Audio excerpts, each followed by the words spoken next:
What up, Fight World? It's your boy Ego, and I'm back with some more boxing. I want to give my first thoughts and impressions on the Canelo versus Liam Smith first presser. They were in Texas, so obviously Liam Smith and team flew from the UK to be present and take time away from their training. I don't know if their training camp has started. And then also Canelo, who was there. Canelo celebrates his birthday today, so happy birthday to Canelo, who was born ready. And I want to give my thoughts on it. You guys still see pictures throughout this video. It was pretty run-of-the-mill. I didn't hear anything that really sold me on the fight where I feel like, oh, this is must-see TV. Just from looking at like the pictures in the video, one thing I will say is Liam Smith, he's bigger next to Canelo, bigger than I expected. I didn't think he would look that big. You know what I mean? It's kind of hard because the bottom line is with Liam Smith, and I know for a fact it's not just me, there's interviews with professional trainers and boxers where when reporters ask them, hey, what do you think about Canelo Liam Smith? They're like, who? What? Who's he fighting? And they don't know. So I know I'm not alone in that regard. So it's hard to judge when you haven't seen a fighter too much and you're just looking at Google pictures of Liam Smith and stuff like that. So I didn't know what to expect, but he looks pretty sizable next to Canelo. Now, the biggest problem I have with this fight is pay-per-view. I mean, if you're going to do this for whatever reason, okay, it's a title fight, and Canelo, for the first time in his last 5 consecutive fights, wants to drop down to the 154, why not drop down for somebody who's well known in the division, who stylistically has showed that it would be a good fight for Canelo? You know what I mean? I really firmly believe this. There's people right now at 154 who are non-champions that have still proven more. And that's like guys like Vanes Matarosa and Demetrius Andrade, who was stripped, who was a champion, former champion. So the fact that it's on pay-per-view makes absolutely no sense, especially since there are reports that Canelo has a date in December to fight on regular HBO. It seems like they could have easily reversed that. Fight Liam Smith on regular HBO, and whoever he fights on December, hopefully it'll be a better step up or a better fight if he's victorious in this Smith fight. And then make that one pay-per-view if you had to for budget cut reasons. So I don't like that it's on pay-per-view. Liam Smith, he looks like he's a good size, but it doesn't prove nothing. You know what I mean? There's a lot of guys that are bigger or smaller. That doesn't dictate a fight. And truth is, I haven't seen enough of Liam Smith that would lead me to believe that he would win. Another thing is, I'm not a conspiracy theorist, but from what I've actually seen and witnessed, Canelo is a judge favorite. You've seen it in the Floyd Mayweather fight. One judge, CJ Ross, who no longer is judging because she made a stupid, egregious decision to call that fight a draw.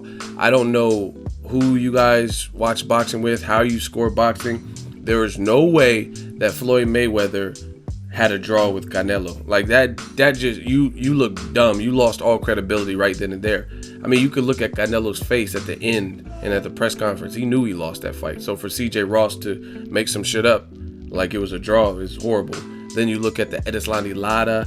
You look at Texas in the past with the Austin Trout fight. It's been open scoring. So hopefully there's no open scoring in this, because I don't like when the scorecards are read prematurely during the round so the fighters know that they're way up. And you've seen that in the Canelo Trout fight. Canelo, how he was fighting in the beginning, he started to taper off when he knew that Trout needed a knockout to win.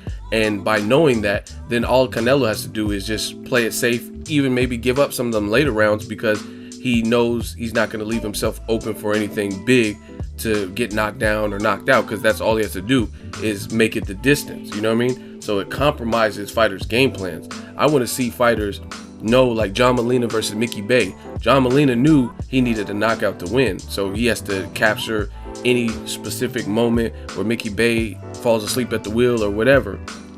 And I don't like open scoring, because open scoring can influence that. You can change your game plan knowing you're up by 4 rounds and your opponent needs a knockout to win, or whatever the situation is. I don't like that. So hopefully, since this fight is taking place at the at&t Stadium, I made a video about that. Hopefully there will be no open scoring in this. So I'm still not impressed with this fight. It's just there, especially for HBO pay-per-view. Let me know if you guys are going to check it out in Dallas, Texas. What did you take away from the first press conference? And to be honest, I'm not even being facetious. It's a little bit embarrassing, because I used to wake up on Instagram and stuff and go to them, check my accounts, log in and check my YouTube. And a lot of people didn't even know that Canelo and Liam Smith were having a press conference. Yet, when Mayweather fought Canelo in New York, or when they went to tour all around, like for Maidana and Mayweather, or even some of the Pacquiao fights where there was a tour, like people knew about these things. People knew because the reason I'm saying it, I'm talking about pay-per-view stars. When Sergio Martinez was defending against Cotto and they were in Puerto Rico, I remember waking up and seeing everybody posting about it. You know what I mean? They were posting about it like, oh, look at these pictures from Puerto Rico, or look at the face-off and stuff like that. And I didn't see that same reaction. And I follow a lot of people on my social media. I have like 32,000 plus followers on Instagram alone, right? And I don't see most of the people I follow. I mean, there's a couple bad honeys, but most of the people that I follow on Instagram are boxing related. There's a couple other pages and stuff that I follow, but a lot of them are involved in the boxing world. And I didn't really see too many people talking about this fight. So it's not a good sign, especially since it's a pay-per-view, because the art of any business is to generate profit. And the other thing I don't understand, given the feedback and what I've witnessed from commenters and things like that, this doesn't seem like a stadium fight. It's in the state-of-the-art venue, the at&t Stadium where the Dallas Cowboys play. So it's a venue that could seat 80 to 90,000 people.